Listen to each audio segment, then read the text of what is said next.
बिस्मिल्लाहिर्रहमानिर्रहीम।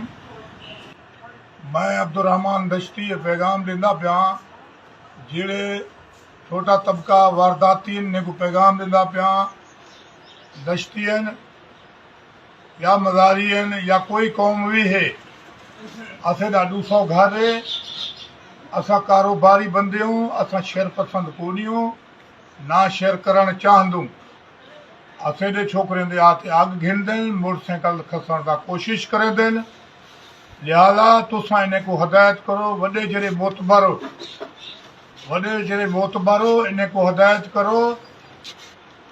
असांजे गरीब दश्ते को भी तंग करेंदन और असांजे नेड़े भी वारदात करण का कोशिश करेंदन।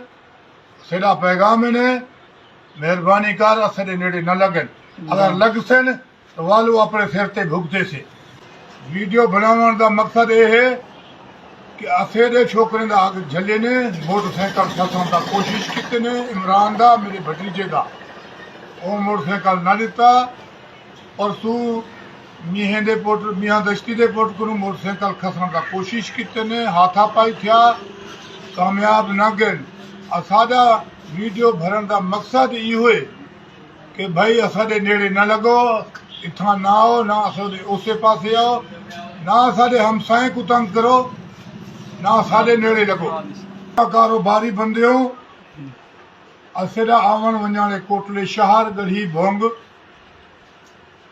आते अग घिंदन।